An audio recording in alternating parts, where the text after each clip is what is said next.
y'all. Welcome to back. Blunt Conversations. I'm Rosemary. And I'm Twylisha.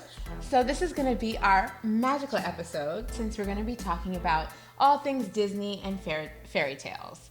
And we definitely finna talk about Bruno. But before we get started into our normal blunt conversations, we need our blunt. I forgot the blunt. Hold on. Love it. I'm already in love with this episode. Yeah. So we're so excited. We have a lot to talk about, and I think we should light this blunt and get into it. What do you think? Okay, so clearly we both chose villains to represent because in going when we started, because we watched Encanto, which we gonna get into that. But after I watched it, I said, I think our next episode should be about that. And then later on, when we were talking about it, she was like, "Oh, we're talking about Disney because we expanded it."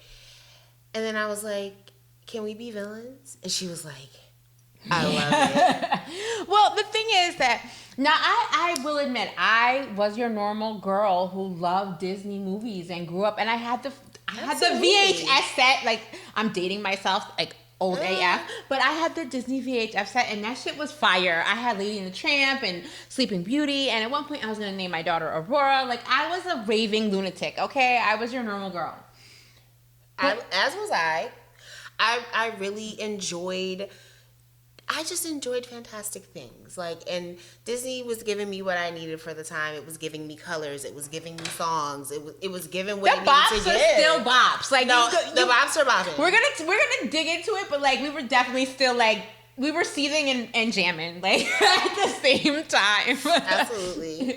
It really was a day. We spent the last week rewatching Disney movies and to go back and watch them with adult eyes and it's a different thing when you watch Disney movies as a grown person. There was so much we missed. So we're both 80s babies. So we kind of came about in the Disney revival. The Little Mermaid is what set shit on fire. The Little Mermaid came out and it was a wrap. The bitch was singing. Sebastian was doing his thing. There was bops. It was, it was having hit after hit. So obviously, but I actually rewatched The Little Mermaid as an adult a couple years ago, but I rewatched The Little Mermaid as an adult today. And as an adult, I always take it as an allegory for interracial dating. I think King Triton is a racist and he has an anger problem. And I also think that Ariel is grown as fuck. They have in The Little Mermaid, they have sold to young girls that you just meet some shiftless nigga on a boat and then you just ready to bust that fish pussy wide open about it. She was like, "Daddy, I love him." But I went back and watched all the Disney movies and no, that's a serious theme. Literally Sleeping Beauty, Snow White, and these girls, they say how old they are. Sleeping Beauty was 16. When Ariel it was her 16th 16. birthday. She met her father and her husband on the same day. I was just wait a minute. It's so dysfunctional. She's all, "Daddy, I love him," and he's all "You're never gonna date one of them." One of them? King Triton. What's that language? Also, you know how I feel about interracial dating. What about the kids? Where's it gonna live? What if it has gills? Nobody thinks about the biggest kids. Anyway, we're gonna stay on task today. But she's right though, because what happens? Ariel basically had to abandon her family and everything she knows for love and to pursue this relationship with this dude. And then it was never even a question of I don't know, there's a sea witch giving bitches legs. Maybe she could have gave Eric some fins. Maybe he could have joined her world. Why she gotta abandon her whole family just to have a man? I feel like that's kind of a toxic message. And again, for someone she barely knows, and again, we loved it as kids, and it was that happily ever after situation. But as an adult, it's I really feel the subliminal message is instant gratification from a dude, and it's not. And you'll never get that instant gratification from anybody. Relationships of all types require effort from both parties, and they require time. It's just unrealistic to be like, I just saw some cute guy and daddy, I love him, and see which give me legs, and now I'm just out here and I can't even talk. And also, to be clear, we are talking fairy tales and not just Disney. Before some uber nerd gets on our post, we do realize it's an adaptation from Hans Christian Andersen's tale about the little fucking mermaid. Like, don't fucking come for me. I know my shit. Yes. But just to be clear, like, it's fairy tales, but and they changed the course of all fairy tales. But this is specifically about Disney because what Disney did sanitize a lot of fairy tales. Like, fairy tales are not what we as 80s babies grew up No, consuming. They're more like cautionary tales. They were more like moral tales, and kind of like they were more morose. Because like I think between Disney and Little Golden Books, like that's where that happily ever after in fairy tales came from, because it wasn't happily ever after. It was usually some fucked up shit ever after.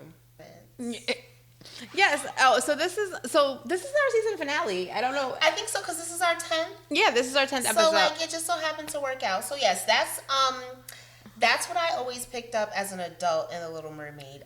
That was one of my favorite Disney movies when I was little. Like, I loved the songs. Like, I loved the fantasy. Like, they made being a mermaid look like so cool, you know? So that's what I indulged in when I was younger. But like those allegories, I mean, I guess you could read into it whatever you want to read into it, but I just felt like King Triton was a little extra. Like, well, okay, so we're gonna talk about this as a theme. So I went back and I watched it, and let me tell you, all Disney dads are slaw. Like, all like nicely segueing into that, because and Disney as an entity, for whatever reason, is like, fuck them parents. Like, fuck them kids. No, fuck them parents. Your mom, she's dead. Your dad, he's gone. Like, you're just out 15, here. You need a husband. A teenager on your own trying to make it work. Like, no, that's always the story. That's Because always Ariel didn't have a mother. They didn't even talk about a mother. It was just King Triton. Oh, don't get me started, because I even watched Hercules, and I know y'all did not turn Zeus's raping ass into a whole fucking daddy. Y'all are wrong for that. Y'all are wrong for that. Like, wasn't he like a good dad too? Like, wasn't he? He was a fake ass good dad, but like, you go back and they really sanitized Zeus's image in that film. I mean, I know it's for Zeus kids, was just a mass fucking god raper who would go around making half kids. Oh my god, he's the original breeder. Oh, every time. He's the original fuckboy making babies. Yes, with the ultimate god complex. Why haven't we seen this? Oh my god. I want to make my own special breed of people. Oh. I have the power.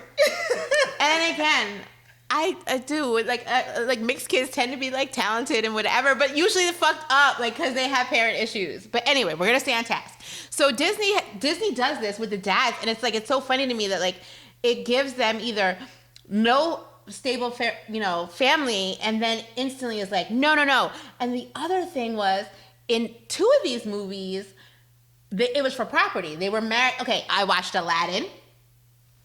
That's a recent one. And the Sultan was wildly incompetent, and he was being brainwashed by an evil demon, basically. And like, Jasmine was just out here smarter than everybody, but for whatever reason, her father just. But also, he did not protect her. The first scene of that movie, like, I have to say, like, I hadn't watched it probably since I was a kid, and like a really long time ago. And I mean, the very first scene, the nigga stealing bread, trying to survive, and just trying to be he's starving. He's an orphan. He's just really trying to, and it's like street rat. And I'm like, oh my god! They're trying to murder him over that fucking loaf of bread. They were trying to take old boy's life over some bread and then he didn't even eat it, because he saw 2 other starving people who was younger than him, that he was like, y'all can have it. Do y'all remember they were about to cut off Princess Jasmine's hand? Yes! About an apple. They were like, your hand for an apple. Your hand? So, like, there were so many things when and there were a lot of, it was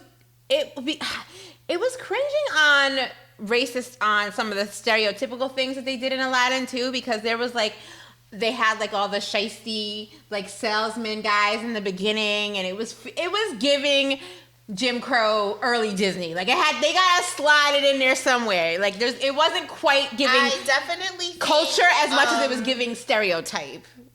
I definitely think that's been a theme in a lot of Disney movies, and I do feel like they're trying to move away from that, which is good. But I think that touches on leads us into a next thing, because Rose and I both watched. I rewatched. I don't know if this is your first time, but we both rewatched Princess and the Frog. And this is my first time watching it. I didn't see it. And I knew she was gonna be mad, because the first time I watched it, I was like, I mean, again, the bops are bopping, like Almost There, Friends on the Other Side. I mean, Keith David was giving as Dr. Facilier. Keith David is a zaddy. I miss him. Anyway, I kind of knew I wasn't gonna want to watch it by the commercials, but what I didn't know, and I know that, like, again, like with Kanye, I was mad late to the party with certain shit, but like the whole movie, they're frogs? Are you fucking kidding me? The first time y'all get a black princess, like a really actual looking black girl, and y'all she's make her an animal. For the whole not even a movie? cute animal. She could have been like a beautiful stallion horse or something. No. Like, she was a frog. Mucus covered frog. I 100% didn't see that coming, and like I almost always know, and I was like, cause when you kiss the frog, I didn't know she was gonna. But again, and that's what y'all do, and that was the thing too. You never really get to see. Like more so now, they're getting more colors into cartoons, but like growing up, like in the 80s, they didn't have that. But you don't get to see black characters as black characters. Black people, they do animalize us a lot. Lion King was totally black people. Y'all know what's... Go see it on Broadway. You go show me a white gazelle on Broadway right now. We have... I dare you. Millennials have, I think, as like, it's just in a cultural zeitgeist, like an affinity and a connection to the Disney version of The Lion King. And I think as black people... we may have claimed that as ours, like a little tiny bit more, because it did have a lot of our icons, like James Earl Jones. That's our icon. Miss Sinclair, you know, Shorty who plays Sarabi, you know what I'm talking about. That's us. And then even the young people like Jason Weaver. Jason Weaver. Okay. Oh, he was a baby. Cutie Patootie was fine all in the 90s. Yes, like that's I definitely us. had a crush on Jason Weaver. So like, and those are voices that we recognize. So like, even though we didn't get to see black people, we got to hear black voices, and we knew that it was black talent behind it. But why can we not see black people? Like once in Princess and the Frog, like once they turned into frogs and went into the bayou, like all the characters were animals. The whole time. For like an hour. The whole time, son. The whole time. I was so... And there were other things. Like, there was some color struck shit in there. There was definitely some... Again, the prince... We gonna talk about this. Because the prince was light enough for the white girl to be wanting to marry him. But because he would not have been Prince no fucking dark-skinned Prince of Nairobi. Can we talk about how Big Daddy LaBeouf... Like... Can we talk about how the white people in the Princess and the Frog that were depicted were, for whatever reason, like just the most nicest, most not racist, just most intermingling with black people that the South has ever seen in this whole... And like, you know what's funny? But still oblivious to their privilege. Right. Oblivious Don't miss to that their part. privilege. And like, when Prince Naveen came and Charlotte was all like, dropping all over herself, like this gonna be my man. She was ready to bust it wide open for this dude who just, again, some dude just you saw on a boat that was cute. I don't know why it's like a dude on a boat and now you just got to marry him, but Disney needs to calm that down. But yeah, and then her father, a white man in the 1920s South, is listening to her gush over this. I don't know what Prince Naveen is. He's clearly not black. I don't know what Maldonia is, but that's neither here nor there. He ain't white, and I just feel like that was a bridge too far for me when I was watching it, because I was just like, ain't no damn, what was he, a sugar baron, aka slaver? Call a thing, because if you were a sugar baron or a cotton baron or whatever the other barons they mentioned in the film in that time, I bet you anything dollars to donuts that you were descendants of a slave burr, not the descendants of slaves, but somebody. Because where did you get? How are you gonna be a sugar baron? It's just sad because, like, when we said in comparison to watching it, how they portray Spanish culture, it's so much more vibrant and like even in Coco. Even in Coco was beautiful. Coco was gorgeous, and the way the people look, like if they were represented well, and you could see the diversity within the community. The characters, like the different, like Coco was so beautiful to watch because it's centered around Day of the Dead, and because of the time that it came out and the technology was so much more advanced, like the colors were something like out of this world. I was like, man, this is beautiful. And I was appreciative of it, but I just, I do feel a bit slighted because I want something that depicts my culture in the vibrant manner and not us being animalized every time. Like the one that came out with the dude, I didn't watch it, but he turned into a bird. Like, why do we have to turn into an animal? I don't understand why. What the problem is? Disney just perpetuate, and Disney's a corporation. It's a conglomeration. Disney owns a lot of shit. Disney has other, fucking ownership and things, and it's like it just perpetuates this thing that allows people to keep animalizing Black people in a subtle way. And dehumanizing, like it dehumanizes us. I think that for a long time in my life, I did not give as much credit to the media and the way that it programs and brainwashes people, because I kind of checked out of it at a very young age. Like, I remember being like 10 and being like, why every time there's a commercial for like a cleaning product, if there's a man in the commercial, he's wildly inept. Like, he's just, I don't know what's going on with the men in like cleaning product commercial world, but they can't.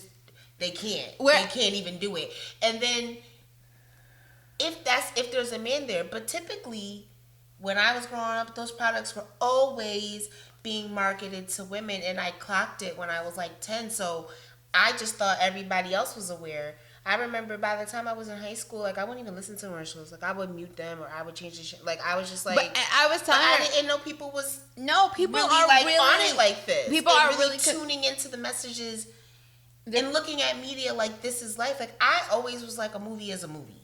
So I would always get indulged in the story of the movie. So when I was young and watching these Disney films, it wasn't as politicized for me, because I was just indulged in the world of the movie for the time that the movie was, but I wasn't taking this to be like, oh, let's apply it to life. But now as an adult that I know that, and seeing how damaging that is, because so many people do feed into it, and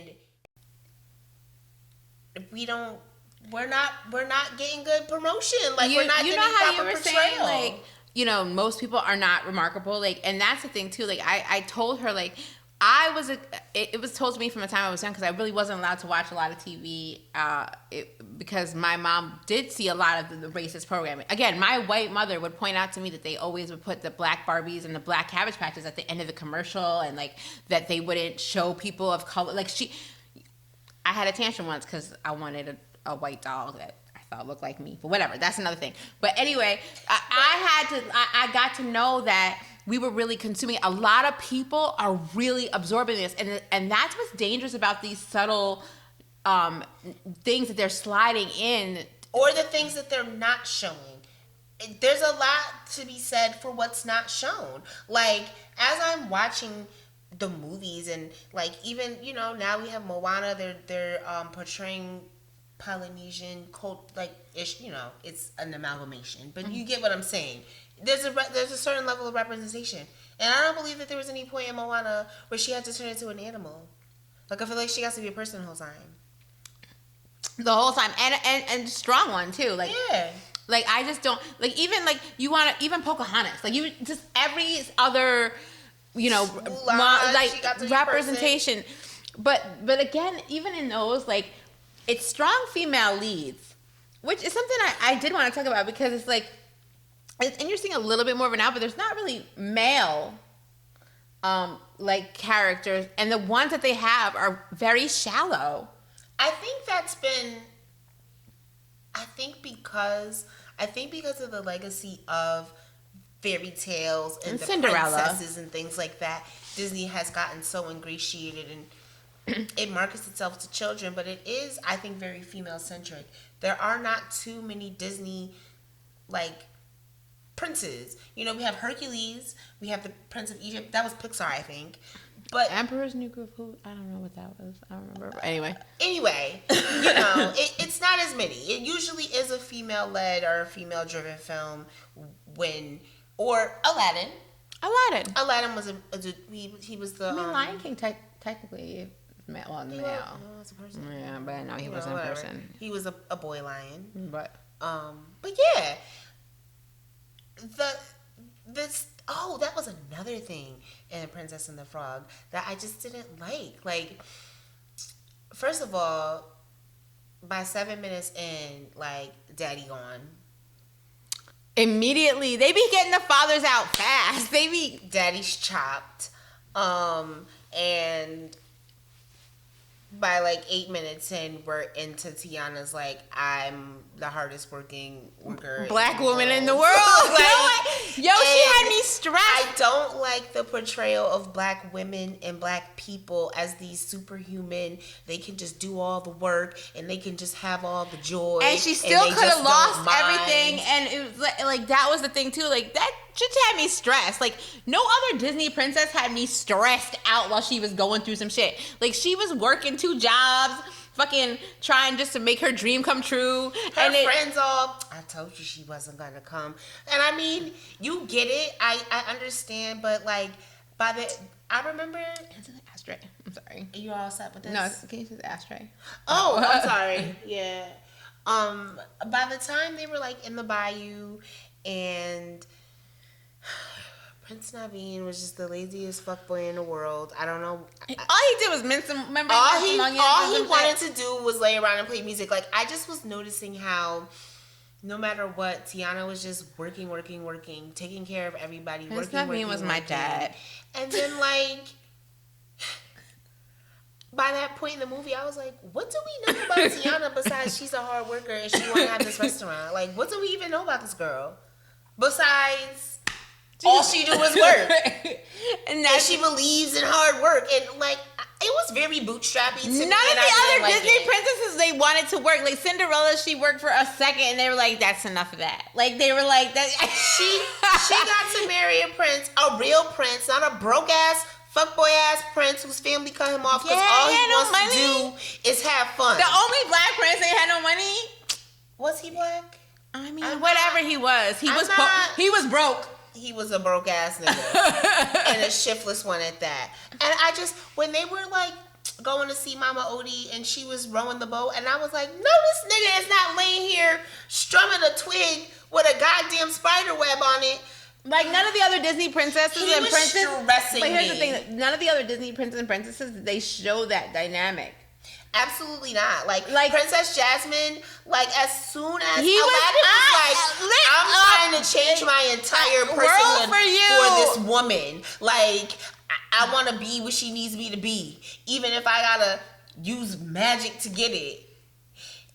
And then she still wanted it. Like, but Prince Naveen is just like, I'm gonna let you row this boat. I think that he made her dinner one night and then she realized that she loved him. They didn't earn that. Prince Naveen and Princess Tiana did not have chemistry. They didn't earn it. I didn't believe it. No. I mean, I gotta say, to be fair though, because none of the princesses really had chemistry. They met these niggas and it was instant, like in a moment, I met you, once upon a dream, all this other, like, and then like the first meeting. But you could kind of see why you might like the nigga though. Like when Aladdin took Princess Jasmine on the magic carpet ride, and was like, "I'm gonna show you the world." But even before that, when she was out and he saved her from the people that was gonna cut her hand off. Then they went on a little adventure that night too, and it was cute. And she was like, "Oh, this is fun." Yeah, and Beauty and the Beast. Streets, he's cute. Even Beauty and the Beast, like he romanced her and combed his fucking nappy fur and shit, like, and tried to stop and tried to manage his emotions. Y'all for did her. wrong by Tiana, and I'm mad. Like I said, this one I could have skipped Kanye. I was glad to finally, but this one you could have left me in the dark for this one. You could have left me out of this one. Like it. I knew it was gonna be some bullshit. That was her first time watching it, and because like she was like when I got home, and I was like, oh, have you not seen it before? She was like, no, I ain't see it. Well, here's the thing. It came out after like. I think my kids were old enough to see it. Like I wasn't. It wasn't like when I was a kid. It wasn't like really on your radar. Yeah, like it was one of those things. I was probably working I was Tiana when that shit was going down. Okay, I was working 2 jobs trying to just stay afloat. Save it to survive. You know, we can. Like that shit. No, I don't feel like. I feel like they did Princess Tiana wrong. I feel like there needs to be another film about Black culture, and we need to be able to be people. And our princess needs to meet at least a dude that wants. I mean, he cut some vegetables and this bitch fell in love. I mean, talk about the bar being in hell. Well, here's the thing. Like, I went back and I watched, and I watched. Okay, so I watched Snow White. I watched Sleeping Beauty, and one of the things that I noticed, like, Sleeping Beauty was really creepy because when he met her, he started grabbing on her. Like, literally, this was him. And I, on the first thing, and I was like, holy shit. And this is 2022. I watched that shit streaming on Disney Plus. So, you know, because they be editing out when they was doing crazy, wild shit. Like, I know there was, like, a scene in Aladdin where there was a random dick or whatever. They be editing that shit out later on. Like, oopsie. The Disney animators are out of control. You know there's always that scene too, so that lets you know, like, Disney be on some shit. Disney be trying to subtly slide some shit on you. They do try to slide it real slick, like. But I will say this: I will forever, anytime it's on, watch Cinderella with Brandy and Whitney. You better fucking believe it with my whole heart and sing every fucking word. No Cinderella besides Brandy. What? That's on God. I don't recognize no Cinderella besides Moesha. You could take all the other Cinderellas out my face. And there ain't no fairy godmother besides Whitney. What? There's nothing to talk about. Next. There's so many little subtle things in Disney, but I do want to get to Bruno because yes, we need to talk about Bruno because. So we watched Encanto like on a random Sunday or something. But it was finally right? like I knew I had to because there's just too much going on about it. People are busting out into song and I hate not knowing what's going on and like I just back in the day I had a kid to like be a beard to like make me do this shit, but like I haven't had that reason. So we was like, all right, we just got just here like 2 grown-ups and watch fucking Encanto and be okay with it. we caught the vibe like immediately. Mirabelle was, you know, she was giving song, she was giving dance, she was giving color, she was giving exposition. It was lovely. And she was like the characters again were so and like first of all, I want a movie about Antonio. Oh Antonio my God, has my whole entire heart. Like I know he's not real, but I want to hug him. He is real. I will say this, like because we went back and we watched so many, and you really did see the improvement in the graphics. Like that was amazing. Like in Sleeping Beauty and Snow White, the back characters when there was a crowd didn't move. Like it was very like frame by frame. And like by the time Little Mermaid came out, like all the characters were were so much more animated. And then to see Coco and like fucking Encanto was beautiful. Oh my God, it was vibrant and colorful. Just all I want to do is take acid and watch Encanto, like 100%. Like I don't ever know where to get drugs from, but like in the comments, we stand Louisa, like we stand her dancing. Oh my gosh, she was giving dancer. But I loved it. I will say this, like I could have related to a couple of those characters. Like I'm not like I could have related to Maribel because like. I would say in my family, everyone was talented and could play an instrument and sing and do all right and do all this other shit. And like they would joke because I was there to do the dishes. So I remember that feeling of being like, well, if I just was super special, I wouldn't have to be stuck with the grunt work. So there and like I just loved like clocked pretty early as I was watching it that it was going to be about dysfunctional family dynamics and. I love the way that they illustrated the different kind of personality archetypes and like roles that people tend to just kind of fall into in families and the secrets the secrets that kill families and break them apart. Like I think it was love. Like it was illustrated very nicely, and I think children will be able to pick it up and understand it. It wasn't too like above them, but it was very plain. Like you were seeing, like the dysfunction play out in the family as these powers. It was really the older sister, like the pressure. Man, oh my god! I was stressed for Louisa. I was like, oh my god, and she's like, if I can't do it, I'm gonna be worthless. And I was like, Louisa, no. Like the songs are deep. Like when you were listening to the words, it was like the songs were kind of like, oh it's shit. There's a lot in those songs. But the real villain in that movie, Abuela. Fuck with Abuela. Abuela's out of control. She's don't talk about Abuela. That's what we need to not be talking about. We need to have a hashtag. Don't say her name. Don't say Abuela. Abuela was out of it. First of all, she was rude off top at Maribel, and I didn't like it. Like Maribel's just trying to help. She's just trying to lend to her family in the only way she can because she's not special. And you don't even want to let her do that. Let's talk about it. Let's talk about Bruno.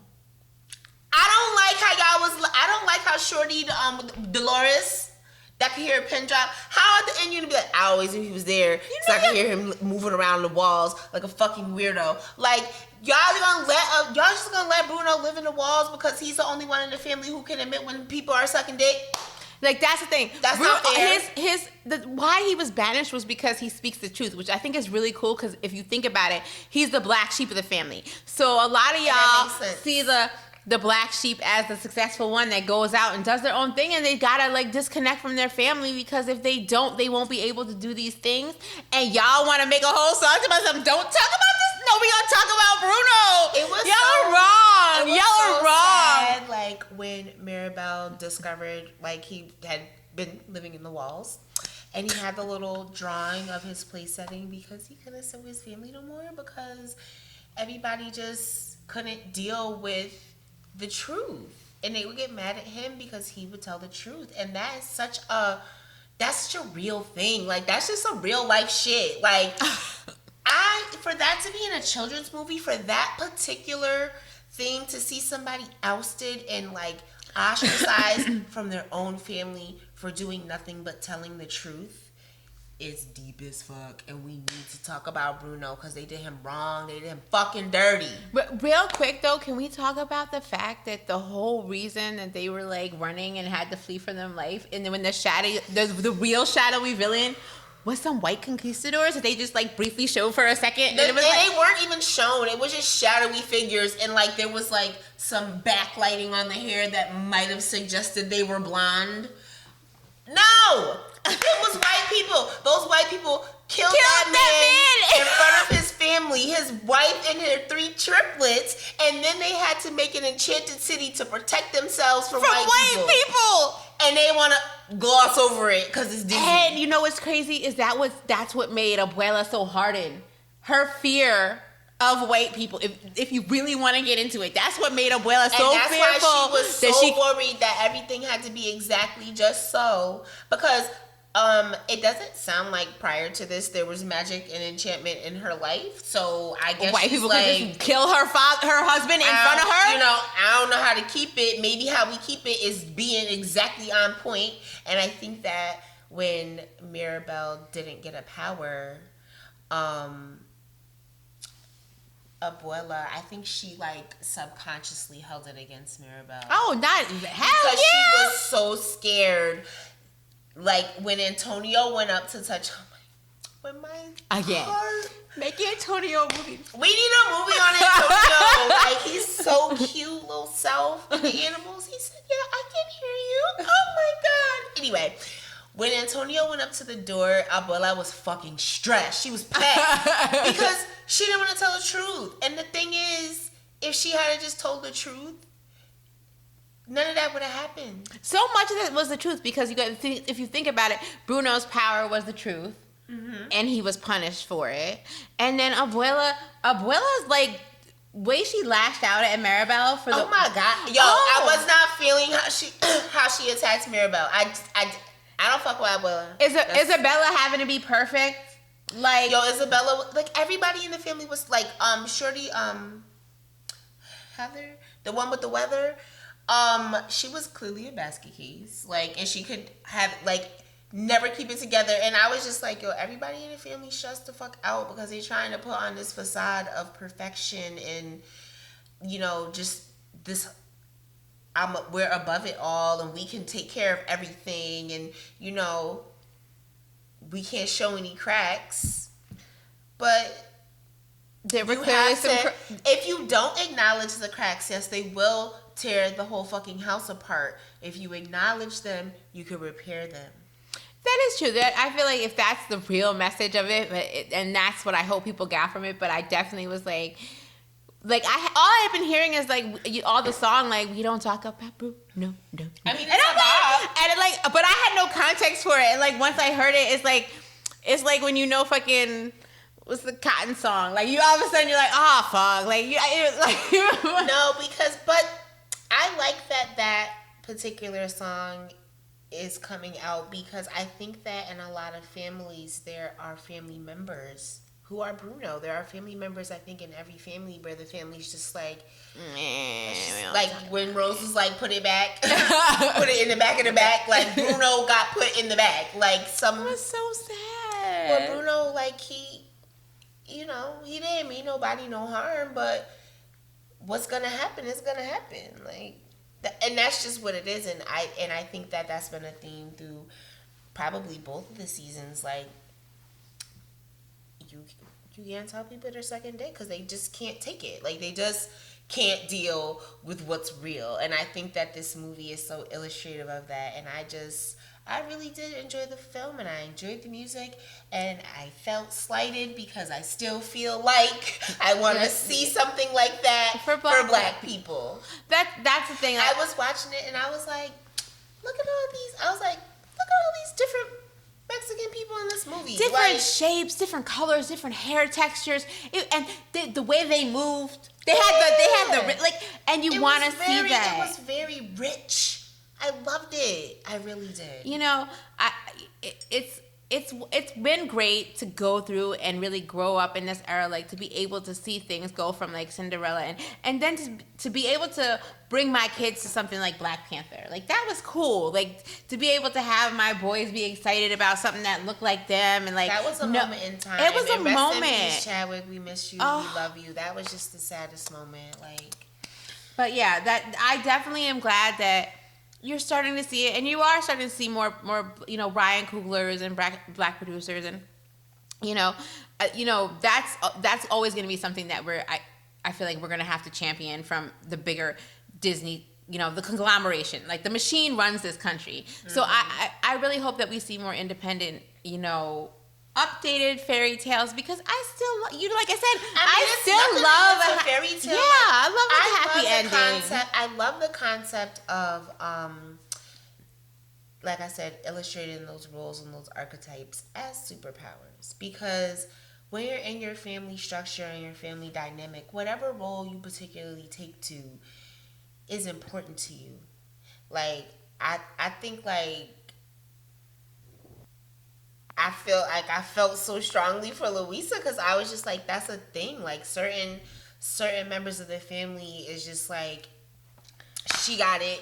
She'll be able to handle it. And I feel like I recognize that in like my mom. Like I think that was something that happened to her where it was just like, she got it. She can help. She can take it. She can do it. And it was so much relatable. And it's a lot of pressure. But before we wrap up, that's the one thing that we didn't really talk about. And since you brought up the archetypes and the dynamics in the film, like if you go back and watch the villains in all these films, because here's the thing, a couple of these villains as an adult, I'm like, well, and we showed up as villains, so I am going to talk about it because, you know, going back and watching Sleeping Beauty, which was one of my favorites as a kid, mostly because of like the outfit changing back and forth from pink to blue, and the clearly butch, lesbian fairy. Now I guess the little blue one. I went back and was like, nah. But anyway, no, let me say. But like I do like going. I was so enthralled with the dragon and the story as a kid and loving Sleeping Beauty that I kind of never really thought about Maleficent. Now what Disney did do is give a backstory to Maleficent, and I'm like, hell yeah, steal that fucking baby, bitch! Like, like not for nothing, but the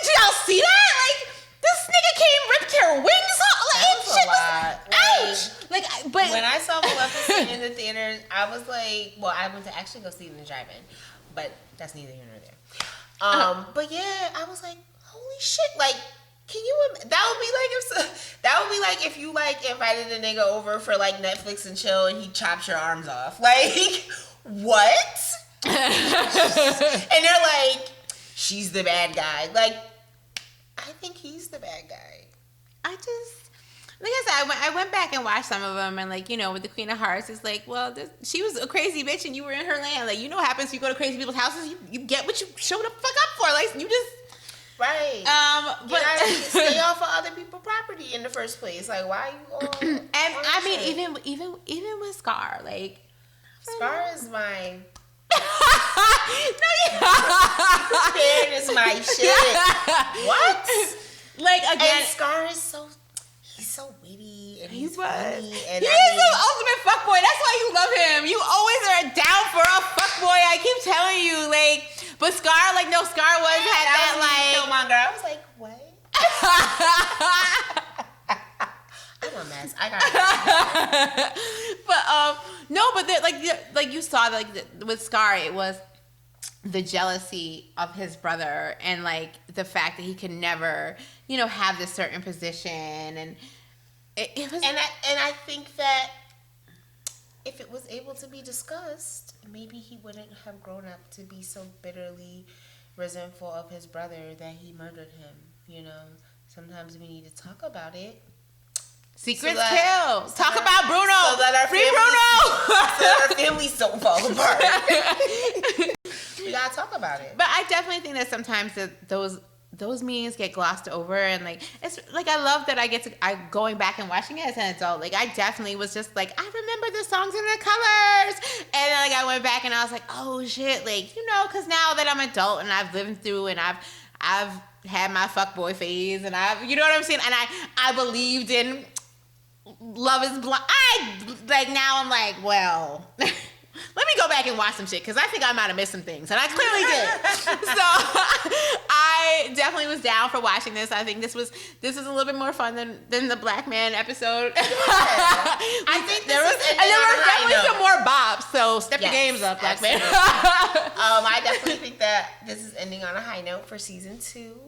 I definitely want to say thank you to everyone who has subscribed and people who have been engaging and commenting. I really appreciate it. We're an extremely micro channel, so the people who are here with us now are genuinely going to grow with us and see how things go. I hope you're enjoying we're growing, so you will see a lot of change sets and things like that, but we're seeing what we like, and it's starting to get warm out again, so we'll probably be back out on the porch.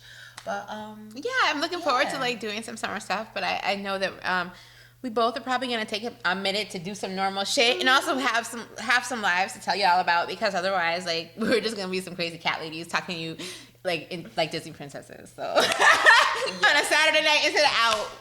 Right. So yeah, like I just wanted to say that real quick. Thank you to people who have subscribed and comment. I've loved with our content. I really appreciate it. And yeah, I think this is. I feel like Twice ending on a much better note, because I was like struggling getting her to watch the beginning of season 2 and getting her to like. I couldn't even stand it. I was like, oh my god. I didn't know what to do with her. She was mad. I didn't know what to do with myself. But as I said, I feel like some exciting things are coming down the pipeline for us, and just having some experiences and just kind of relaxing a little bit. Yeah, I got big plans for 2022. I got a surprise coming up. She's doing some things. You know. Yeah, so I think it's good. Things are things. We're still waiting for Adrian to drop her jacket, so I know she might not mention it, but I don't forget shit. Wow. You may see this come up again in a couple episodes if this jacket don't pop up on some Instagram feeds, because I feel like she was a consummate professional, and she's going to continue to be, but I don't have to be. And I'm Italian. I don't forget shit. All I know is that the story that will be told about me will be a positive one. So, moving forward, I do think some there are more, big things are coming down the pipeline. I really am hoping to do some more like fun acting stuff. So that's been cool. I get to hang out with a director at a fitting today. Like things are looking up. I'm hoping I can do some more like bigger stuff. So I am getting offered a little feature stuff here and there. So I'm like, you know what? I'm gonna take advantage of this while I can, and maybe still milk my way in a door. And I'm settling in at my new job. I'm still taking a makeup job. She's got doctor's appointments. She's living the dream. I got doctor's appointments. What? Next week even. So like things are going in a better direction for 2022. Like I said, I feel positive about the way the year has been opening up. Yeah, and I definitely I'm for the first time in my life, like I'm ending this season at 40, and I'm excited because I always knew that my 40s were going to be lit because I could add, I knew my kids would be grown. But also because, like, I really feel like in a good place. Like, financially, I'm in a good place. Like, I'm still, my jobs are still fucking with me. Like, I'm not going to lie. Which is crazy. Every time I get a job and I think it's going to be one thing, they're like, so we're going to make you do even more work, but we're still going to pay you the same. And I'm like, wait a minute. Like, just because I show up and I'm capable, I feel like sometimes people take advantage of that. Absolutely. And I'm back to putting up the tent. Oh, let's talk about it. Anyway, but yeah, but it's fine. Like, I'm going to be able to do this, and it still is closer, and I'm going to work it. And in the meantime, like I said, it's giving me the flexibility to do some acting stuff, and I still think my plan's gonna work. Like, I'm still like, no, someone's gonna pay me attention. Like, I'm getting closer. Like, I was like, you know what?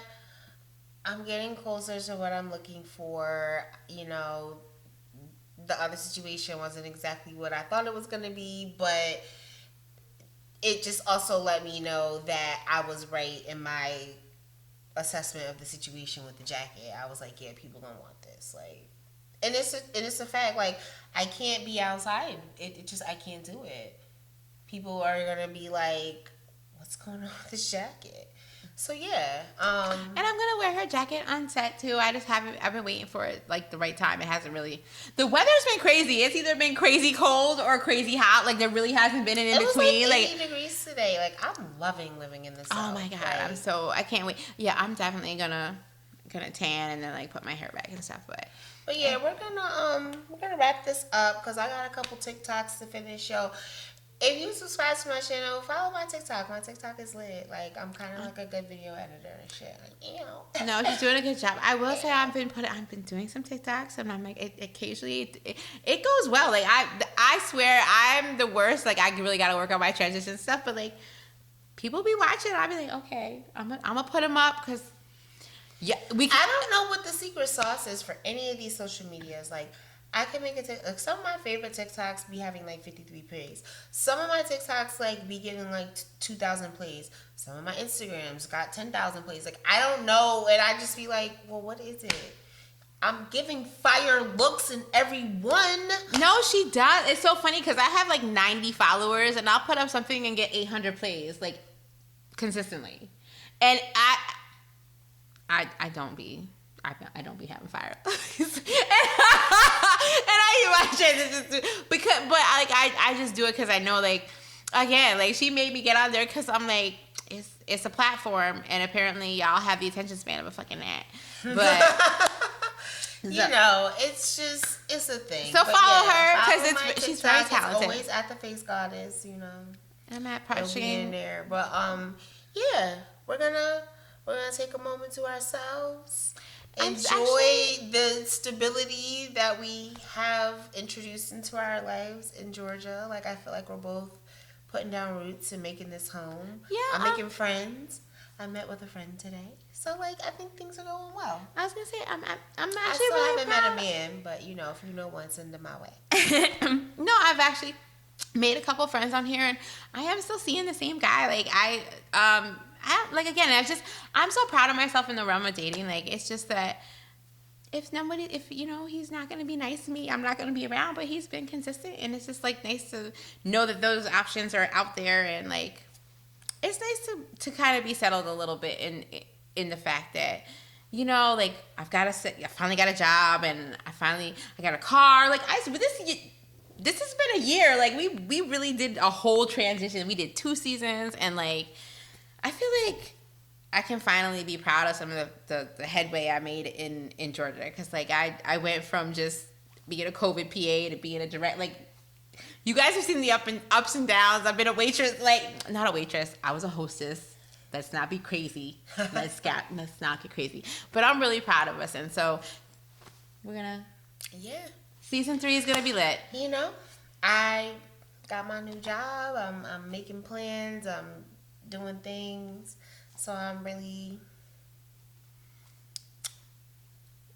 looking forward to this year. So I think that I'll be in a better mood. And I also got health insurance, so like I can get my medicine. I won't have to like be anxious that I'm gonna die all the time. I'm looking forward to that myself. So thank you for sticking with us. Thank you for, like, I know I can't wait to take all this stuff off. We are so y'all better appreciate this. Get-ups. And can you notice, because I know Twi always does her makeup, but like I actually painted on my face. I never do this, and you know about my eyes. I have glass eyes. I'm probably gonna die from this when I'm trying to wash this glitter off. So for once appreciate in my it. life, my eyes are not watering. I have, I did my little thing. This is my like.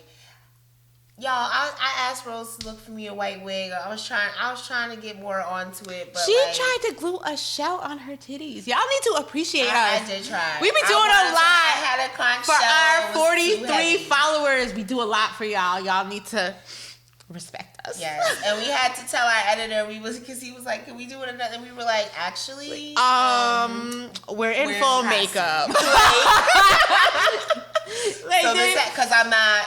Any other time, like, we would be in our pajamas and I'd roll over and go back to sleep 100%. like 100%. I would 100%. And you know he was tomorrow. You know he was banking on that too, because any other time I'd be asleep ready to cancel, and we just pop like outfits like 5 minutes before he gets here. We pop up like not I pop up. She's doing hair and makeup. I'm always this, unless I'm not. You know, guys, I don't always be made up. But if I'm made up, this started around 4:00.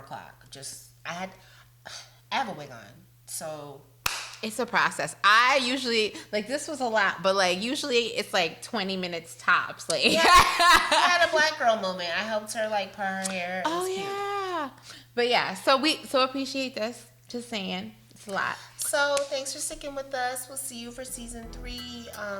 You know us. We usually drop a teaser when we finna get ready. So when we finna get ready, look out for that. I'm gonna be tan next time you see me.